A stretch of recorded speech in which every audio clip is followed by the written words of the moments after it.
But I'm going to talk to you today about Blackberry cultivars and a little bit about the North Carolina Blackberry history of the industry. I thought that might be of interest to some of you, just to kind of find out what we're doing here.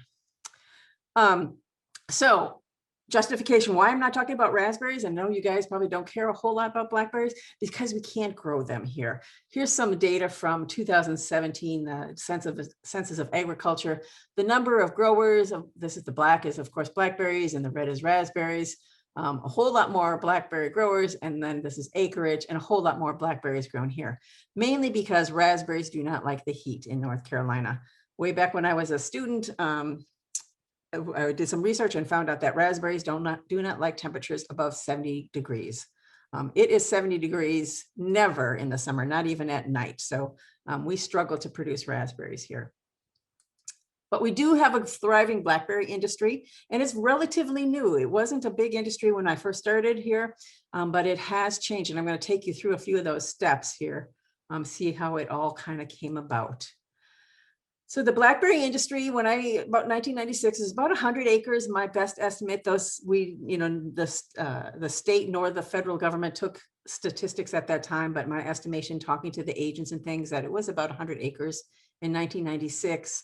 And then 2006, things started to change. I had done some research when I was here, and I found out that blackberries do well here. And I told the folks at University of Arkansas that blackberries do well in North Carolina. And so things started changing in the whole small fruit industry. The large marketers wanted to be able to produce blackberries both internationally and domestically. And they felt that there was a niche for a certain season of blackberry production. We fit in that niche right here in North Carolina. So a company called Sunny Ridge came to North Carolina in about 2006, and they had some contracts with a handful of growers, mostly in the western part of the state, in Lincoln and Cleveland County here, and in Hendersonville. So this is actually the Rocky Mountains here, and this is the foothill area. So they grew really well there. And that's sort of how the industry got started. Sunny Ridge doesn't exist anymore, but the growers are still there, and they have different contracts with different people now. There's probably somewhere about 800 to 1,000 acres. Most recently, we have acreage in the eastern part of the state down here. You can see these dark blue. These are the counties. And most of these growers actually grow blackberries under tunnels. So they're more of a newer type of production there. And that's how blackberries are being grown in Mexico as well. And this is just a map of all the counties in North Carolina. And I did this survey about a year ago, and just shows you counties that have more than 10 acres of blackberries and less than 10 acres of blackberries. So it's spread pretty evenly across the state, except for up in this upper corner here. But lots of counties have blackberries. And then some of the counties with a major production are these counties in the west, and then these down in the southeast. 90% of our production is blackberries, very little bit of raspberries up in the mountains, although that may change. Mostly we grow the Arkansas varieties, so you've probably heard of them before, and I'll talk about the varieties a little bit later on in this talk as well. And then maybe it's about a $50 million farm gate value. That's we have a new ag economist here in North Carolina, and he's trying to scratch his head and figure out what we're worth, but that's the best guesstimate we have at this time. And at least this past year, the commercial marketers are North Bay, Nature Ripe, Driscoll's, and actually Wish Farms as well, both in the east and the western parts of North Carolina. So I want to show you a little bit how they determined this market was available in North Carolina, or how we came up to be producing so many blackberries. This is volumes of fruit sold in terminal markets in the United States. The bottom line here is week numbers. So this corresponds to January, and the 50 is in 52 weeks a year, and this is December. The different colors are the different production areas. So you see green, that's Mexico. A lot of the blackberries are coming out of Mexico in the spring, the winter through the spring, and then also again in the late fall and winter. But you can see as the midsummer or the middle of the year comes into play here.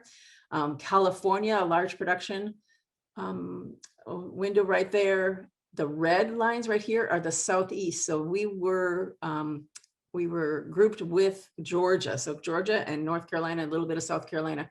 We came in here. Oh, I forgot to explain. This black line here was the prices of the fruit coming out of the terminal market. So right here, prices are very good and volumes are very low.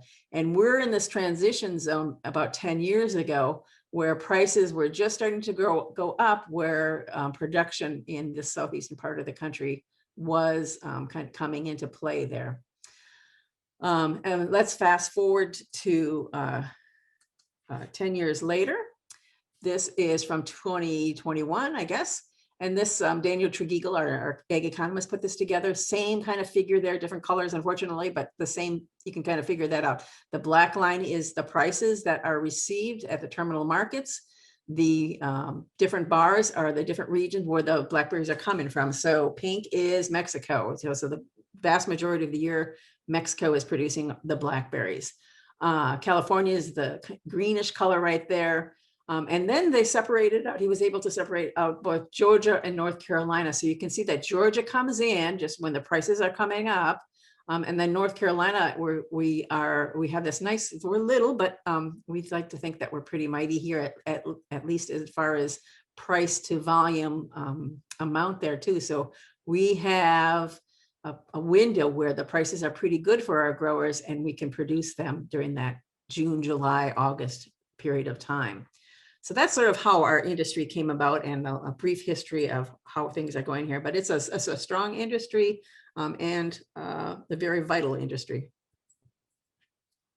So I want a couple little more figures about prices and information about the caneberry crops in general. North American Raspberry and Blackberry Association did a survey last year, and they surveyed their members across the country.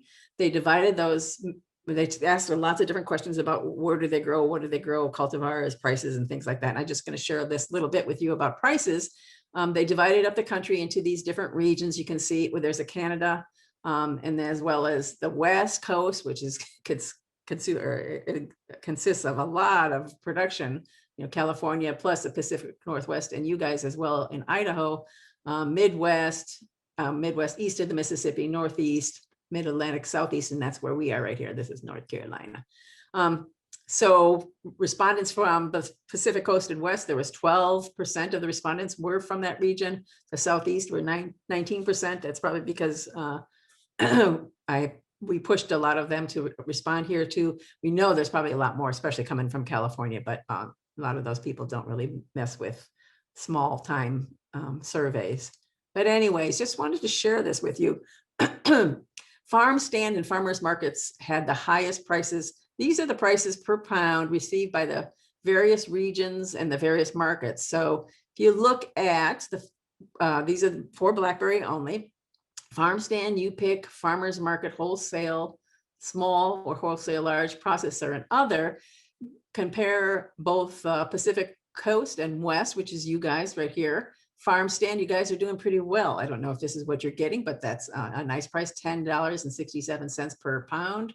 And you can look across the board there and see it. You pick lower, farmers market $6, wholesale small 7.47, and wholesale large. So this is kind of a missing number there, and we know that there's a number exists there, but they just didn't participate. So these are, and then processor and then other. So I'm not even sure what the processes do, but well, I do know they do in the Pacific, up in Oregon, Washington. So that number probably is a little bit off as well. But anyways, compared to the Southeast, you farm stand, we get $6 a pound, you guys get $10 a pound. So I just thought that was interesting to compare how we did across these different regions. And a little bit of fun facts here for you. This is a postdoc that works with me, and this is Cal Lewis. He's probably one of the most innovative growers here, and he has tunnels and blackberries and tunnels, and he works a lot with Driscoll's. So he is one of our major innovators in blackberries. But as far as blackberries, they like hot, humid summers, and we have those ideal conditions.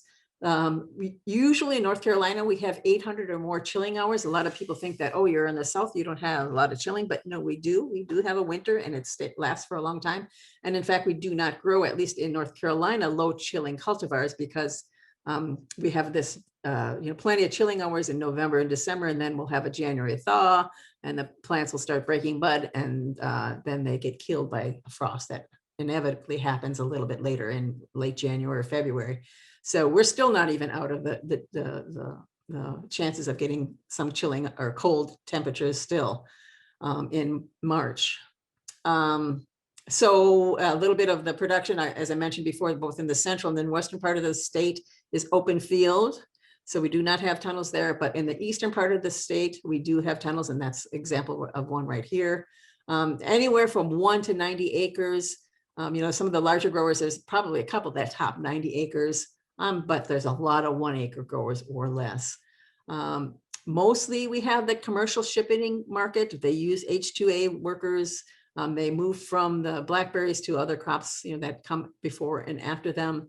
We do have some local sales, and we do have a good frozen industry. Seal the Season started actually here in North Carolina. I think it's probably out west as well. So they have a nice frozen industry, and we do have some other of the growers. In fact, Cal Lewis has his own freezing line.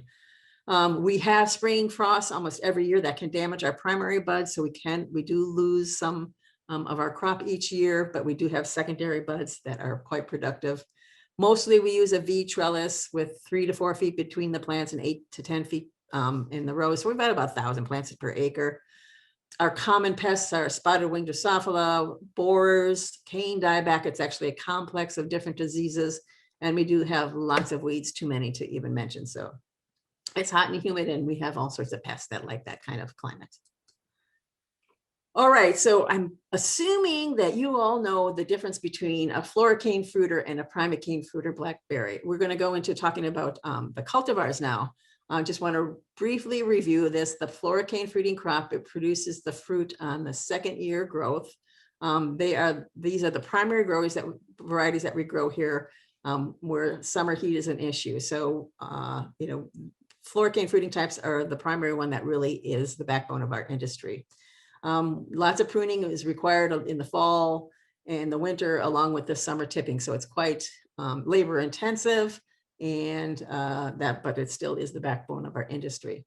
The newer kids on the block are the primocane fruiting blackberries, and just like a primocane fruiting raspberry, they fruit on the tips of the canes. Early fall, really late summer kind of thing was when they come into production. And we are able to produce a nice primocane fruiting crop in the mountains of North Carolina because it's a bit cooler there, with elevations at 3,000 feet, 2,500, something like that, depending on where the location is. They can be managed for a double cropping, so they can have fall crop as well as a following spring crop as well. And a lot of times that spring crop is really early, and growers like that. So a lot of our growers are playing with that double cropping scenario. You must tip them. I don't know if you've had anybody talking about them, primocane fruiting blackberries in the past, but they really do need some tipping in the late spring in order to promote lateral branches to occur, and that lateral branches is where you get most of your yield. So it's really important that you have that cultural practice occur. And as I mentioned before, heat limits the flora development over 85 to 90 degrees. And that's why we don't grow primocane fruiting blackberries in most parts of the state, the central and the coastal plain, because it's just too hot. In the mountains, in the foothills, they do okay. Okay, so I'm going to talk about some of the more common cultivars right now. And both the primocane fruiting and the floricane fruiting. So Wacita, not necessarily a new cultivar, but I just wanted to have it here as a reference point. Floricane fruiting, Thornless, pronounced Wacita, if you hadn't had that lesson before, it is our standard in North Carolina and probably the world as well. It is really the one that is most reliable, nice yielding, good flavor, and is most widely planted. Somewhere between 400 and 500 hours chilling, so it is adapted to even parts of Georgia, South Carolina, where we have there's less chilling. Also in California, it's a very popular cultivar. It's very consistent too. It just is year to year. You just know that Wacita will do what Wacita does. So it's nice. It's a medium to large size fruit, fills those clamshells quickly, has a nice flavor, very good shipping quality as well. So it is just the hard worker backbone of our industry. And I got this slide from John Clark. So he told me that there's over 1 million plants sold in the last 3 years. So if that says anything about its popularity, that sure is the case there with Wacita. Osage is one of the newer varieties as well. It's floricane fruiting, thornless, lower chilling than Wacita, between 350 and 450 hours. And it's a little bit earlier than Wacita, a slight bit earlier. But he says it's pretty much a complement. So it pretty much comes in the same season, might start a couple of days earlier. Yields are consistent and good, comparable to or higher than Wacita, depends on where you are. Berry size is medium, a little bit smaller than Wacita. Apparently has good size packs, really easy and smaller clamshells. So it's sometimes it gets hard, believe it or not, to pack some of the blackberries into clamshells. Notches is one of those notorious ones that is really long. And it has a great post-harvest handling potential. This one is just starting to be planted in North Carolina. Some growers like it, some don't. There's a pretty loyal crowd to the Wacita. So it's harder to say this one can complement it when they say what's wrong with Wacita. So we'll see if this one takes off as well as Wacita. Vaughn is a new variety, well, not that new, but it is a variety not from the North Carolina, or not from the University of Arkansas breeding program. It's actually developed here at North Carolina by myself and Jim Ballington. It's floricane fruiting, it's thornless. It's a really clean plant. It hasn't succumbed to lots of the orange rust diseases that some of the Arkansas varieties have. So the blackberry growers here in North Carolina really like that because we can have problems with orange rust. Total yield is really nice, 26,000 pounds per acre, not at all bad at all. It's a little bit smaller druplet and seed size. So some people say it's not quite so seedy as some of the Arkansas varieties. And it's a late season production. So the prices are highest at the end of our season. So this variety fits really nicely into the North Carolina Western growers production season. And a lot of new acres are going into this variety in the last few years. It took a while for it to take off because it was hard to compete with University of Arkansas, but the growers in Western North Carolina really like this variety. Caddo is one of the also newer varieties from the University of Arkansas, floricane fruiting, thornless. Most of their stuff is that way. Pronounced Caddo, think the word Caddo. Lots of people want to say Caddo, but it's Caddo. It's harvested between notches, which is one of the earliest fruiting of the Arkansas varieties, just a couple of days afterwards, and then a little bit before Osage too. So it's kind of the early mid-season variety. Really clean plant as well. The floricane and the primocane leaves have this really dark green color. They look a little bit different than some of the other Arkansas varieties. Great aromatics, a very good smell, and then also pretty high sugar levels, and also excellent storage potential. So this is another one. We're just kind of tiptoeing into this one, looking at it as well. We'll see how it does in the next few years, but this is one of the newer ones as well. Oh, some little bit more data about it. A comparable yield to Osage and Wacita. It begins harvest. We already talked about harvest season, and it's a decent sized berry, 8 to 9 grams. It's a little bit bigger than Wacita or Osage, but and a little bit bigger than Wacita as well. So we can see that nice long berry. It's versus a blocky berry, so it's got that length to it. Ponca is another new variety. It's floricane fruiting. It's thornless. It's nice, got some really nice plant health as well. It can produce a secondary bud crop, and that's really nice thing if you get any freezes on the primary buds. The thing about this plant, it has a really different look to it. It's a much shorter stature plant. The internode length is much shorter, so we think that might have some maybe not need so much tipping in the summer, and then also maybe some ornamental kind of backyard uses as well too, because it has this shorter stature plant. And again, we're just sort of feeling this out, seeing how it works in different locations. It begins harvest with notches again, so that's a little bit earlier in the season. Fairly decent size, but it's got that blockier look to it versus the longer look of some of the other berries. Average berry size about 6.8 grams, so that's not the biggest ones, but it's not small either. Good yields, somewhere around 20,000 pounds per acre. This is the one that John Clark, if you ever listen to him talk, and it's a horrible thing to have to talk after him because he is a very entertaining guy. But anyways, he says this is the one that he likes to take home. Soluble solids, which is the sugar levels can exceed 13%. It has reduced acidity, and the one he likes to take home. So I think last year was another one. So it's whatever the newest one though, but he's getting better and better and getting some nice sweet varieties out. Okay, so we're going to switch breeding programs a little bit here.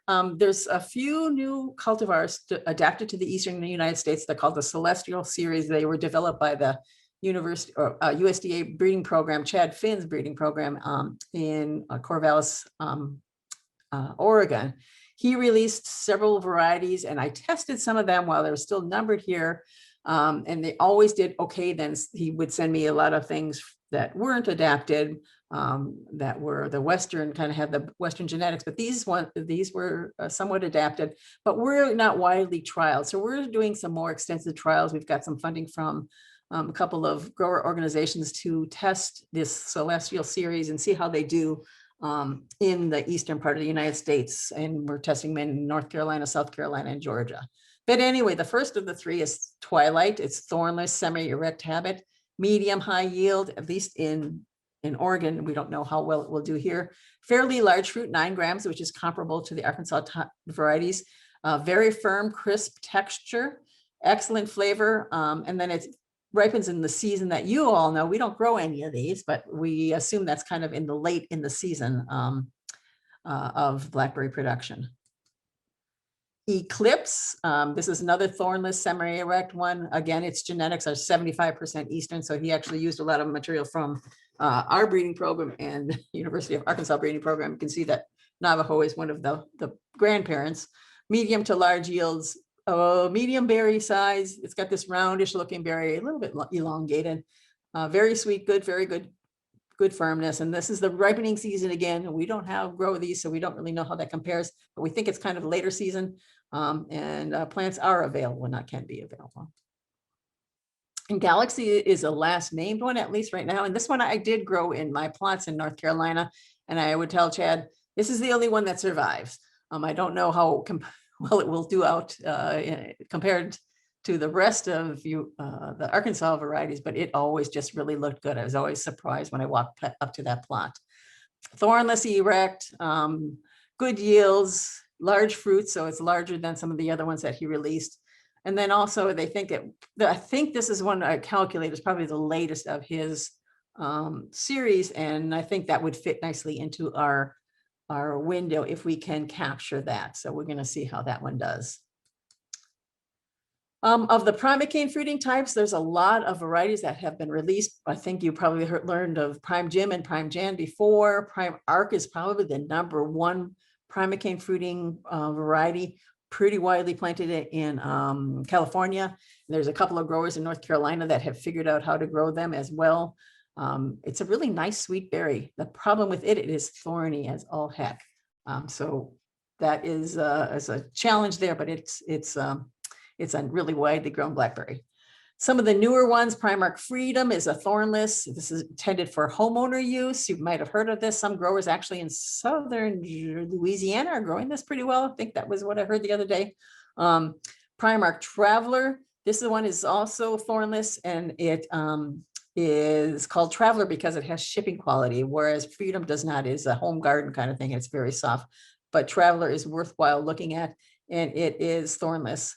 And the newest of the three, or the Primark fruiting types, is Primark Horizon. Here's the Primark 45, a little bit of information about that. It changed blackberry production, as John Clark would say. He likes to put himself in all his pictures here, I've noticed. It's the first of the primocane fruiting that really took off in the breeding program. Late summer, fall blackberries in the United States. It's thorny as all heck.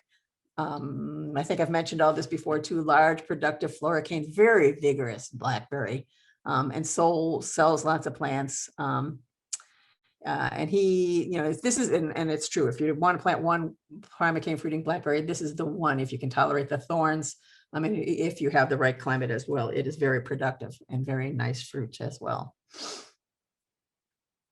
And you look real close there too, you can see those thorns, right? Look at some of those guys are pretty bad. So you have to train your pickers that it's worth it for them. Here's Traveler. It was the first primocane fruiting variety. It's thornless, shipping quality, blackberry, medium size, fairly good soluble solids between 9 and 11. So, and with a reduced acidity. So that's a nice kind of balanced flavor profile. It has shipping potential for distant markets. And the target is for those shipping or local markets and home gardeners. So we'll see how that one does. Again, this is one we're still trying to see how it will produce in different locations. And this is Freedom, the other primocane fruiting type. Without thorns too. Its berries are very large, 16 grams, which is quite phenomenal. But this is soft, so only for the home markets. So this is the newest one of the primocane fruiting types. It's called Horizon. Thorny, but with reduced thorns. They say it's 45% less thorns. So I don't have a picture of the cane, but they do seem to be less thorny than the other ones. It's a complement, so it's probably about the same season as Primark 45. Huge floricane crop potential, larger, longer primocane fruiting crop potential. So they're kind of expanding that window where they produce. And you can see here these large berries. I think we got some information about the berry size. Yeah. So on the floricanes, the berry size is 7.8 grams. On the primocanes is 7.3 grams. So it's decent size berries. Can get up to 10 grams or more.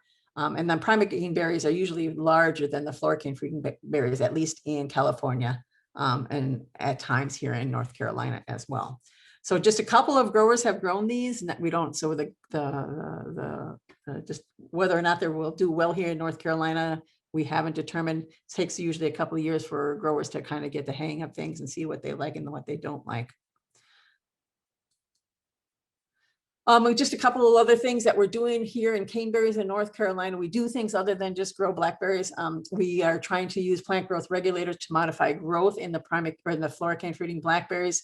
They can be very vigorous. We would like to reduce their stature, so we're using some primocane or from plant growth regulators working on that. So far, mostly we've done a really good job of reducing the cane length, but we also reduce yield. So we're kind of have to tweak that one a little bit. We're trying cane bending to try to not have to do so much tipping in the summer because we have lots of disease problems coming up with that.